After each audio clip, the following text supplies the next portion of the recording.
안녕하세요, 임용환입니다.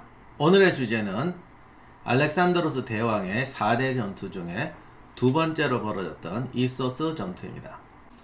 기원전 333년 그라니코스강 전투 1년 후 소아시아를 거의 석권한 알렉산드로스는 소아시아, 즉 지금의 터키 남부를 따라 시리아로 진입하기 시작합니다. 알렉산더의 목적은 팔레스타인 회랑을 지나 이집트까지 석권하는 것이었죠. 이 행동에는 두 가지 목적이 있었습니다. 첫째는 당시 최고의 부를 생산하던 지중해 무역로와 이집트의 곡물 창고를 장악해서 페르시아로 쳐들어갈 자금을 마련하는 것이었죠. 당시 군대는 상당한 월급과 보수를 줘야 했기 때문에 곡물과 부는 대단히 중요했습니다. 이렇게 말하니까 이집트가 무슨 식량만 생산한 농업지대 같은데 이집트의 막강한 부도 당연히 더해야 될 겁니다. 두 번째 목적은 페르시아로 진격하는 동안 자신의 측면과 뒤를 안전하게 만들어 놓는 것이었죠. 이 사태를 방관할 수 없었던 다리우스 3세는 직접 군을 이끌고 시리아로 진군합니다.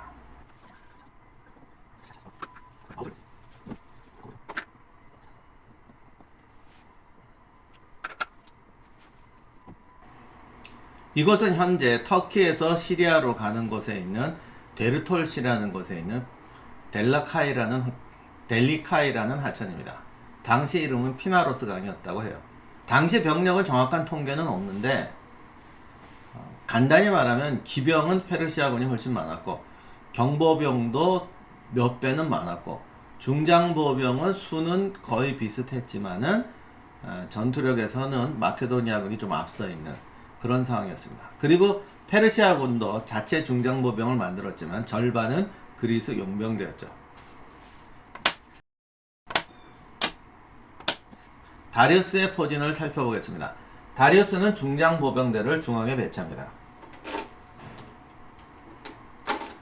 그리고 대부분의 기병을 바닷가 쪽으로 배치해서 이곳을 승부처로 삼습니다.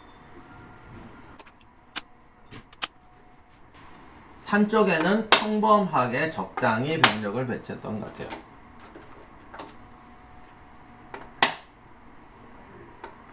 중앙은 수비, 여기도 수비.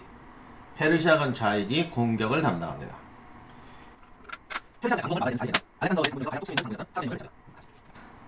페르시아군의 강공을 막아내야 되는 마케도니아군 좌익에는 알렉산더의 장군 중에서 가장 강인한 장군이었던 파르메니온을 배치합니다.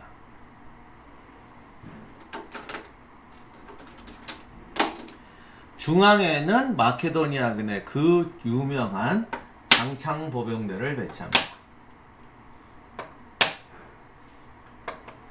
이렇게 해서 마케도니아 장창보병대와 본토에서 건너온 그리스 중장보병대가 운명의 결전을 치르게 됩니다. 그럼 알렉산더는 어디에 있느냐? 알렉산더는 자신의 최적의 기병이죠. 본인과 컴패니언 기병대를 이끌고 우익에 섭니다. 그리스 기병대 중에서 컴패니언 기병대 다음으로 명성이 높았던 테살리아 기병대도 자식에게 같이 배치합니다. 알렉산더의 주공은 여기고 방어는 여기입니다.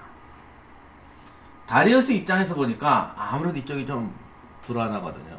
이쪽이 공격해서 알렉산더 군의 좌익을 뚫고 중앙으로 진출할 때까지 여기가 버텨줘야 됩니다.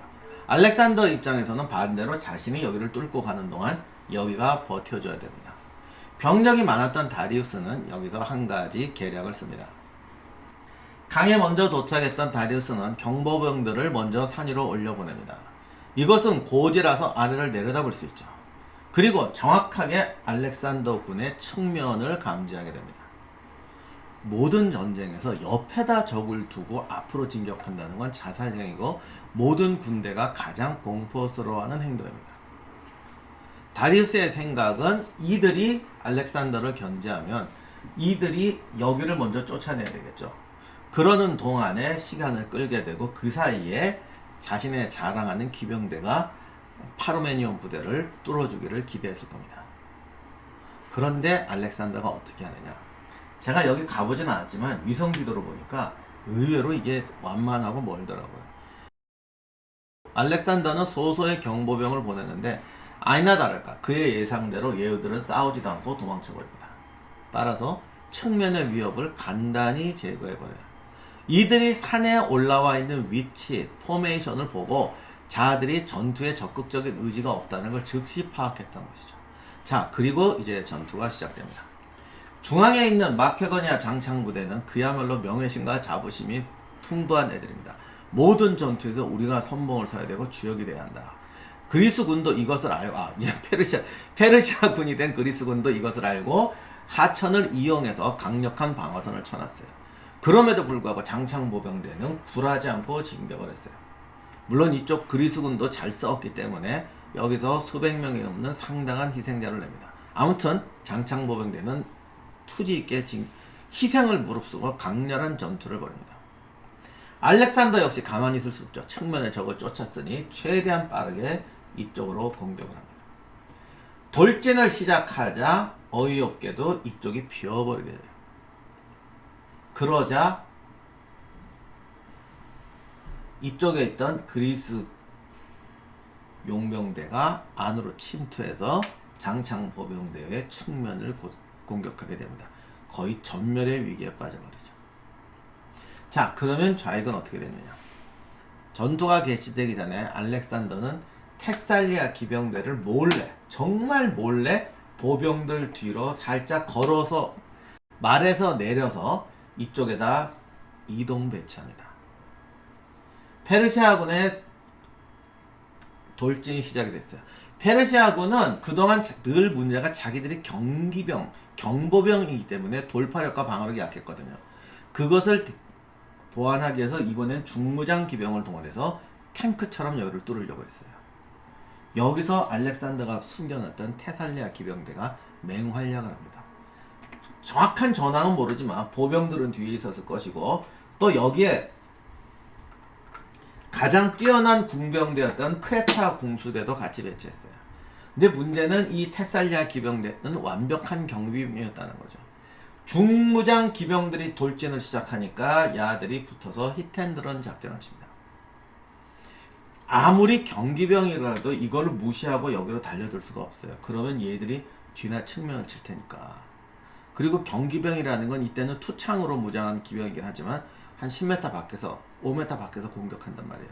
그러니까 이 얘들의 히트앤런 작전에 휘말려서 스피드가 느린 중무장 기병들은 얘들을 테살리아 기병을 제압하지 못합니다. 그리고 아마도 얘들이 쳐들어오면서 가까이 붙으면 이쪽에 있던 궁병대가 또 공격을 했겠죠. 결국 전체적으로 페르시아 기병대의 공격이 둔화되고 지연작전에 말려버립니다. 탱크처럼 돌파해주기를 바랐던 페르시아 중기병대가 알렉산더의 작전에 맞춰서 공격이 둔화되어 버립니다. 그 사이에 알렉산더는 맹렬하게 진격해서 얘들을 쫓아버렸죠. 다리우스는 쓸데없이 얘들을 파견하느라 이쪽에 대한 특별한 대책을 마련해 놓지 못했기 때문에 알렉산더의 기병대가 손쉽게 그리고 빠른 승리를 거둡니다. 그때쯤에 이쪽에 마케도니아 장창보병대가 위기에 빠져 있었는데 즉시 공격해서 이들의 측면을 치기 시작합니다. 그리스 보병대로서는 오히려 측면에다 이쪽을 공격하려고 들어갔던 것이 더 큰 패착이 되어버렸죠. 차라리 이렇게 됐을 때 어느 정도 방어선이라도 붙어 있었다면 시간을 끌 수 있었을 텐데 이렇게 되다 보니 그야말로 완벽한 습격을 당해버립니다. 이쪽이 돈자되고 장창부대가 진격하게 되자 제가 이게 바둑알이 없어서 사실은 많은데 더 붙일 수가 없었는데 뒤에 정말 많은 이선 병력이 있었는데 이거를 보는 순간 기병대 뒤쪽에 있는 애들부터 도망치기 시작합니다. 다리우스도 도망쳤고 이 뒤에 있는 모든 부대가 붕괴되기 시작해버려요. 얘들은 뭐 거의 도망도 못 가니까 끝났고 여기서 도와줘야 될 뒤에 있던 경보병들이 공황을 일으키며 달아나버려요. 더 불쌍했던 건 이 또 중무장 기병인데 다리우스의 비밀병기였던 얘들이 후퇴를 시작하는데 이걸 보고 테살리아 경기병들이 쫓아가기 시작합니다. 느린 중무장 기병들은 등을 돌리면 밥이에요. 이들이 거의 전멸되어 버리죠. 최강이라고 믿었던 그리스 용병대들도 거의 섬멸되거나 포로가 되어버립니다.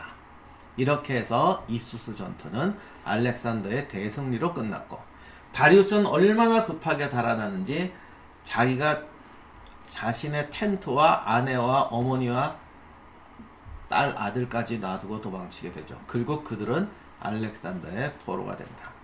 그날 알렉산더는 다리우스가 버리고 간 황금 욕조에서 목욕을 했다고 하는데 본인도 놀랐대요. 와, 황제가 이렇게 좋은 거구나. 그 전부터 그랬겠지만 이때부터 더더욱이 페르시아 황제의 꿈을 꾸기 시작했던 것 같습니다.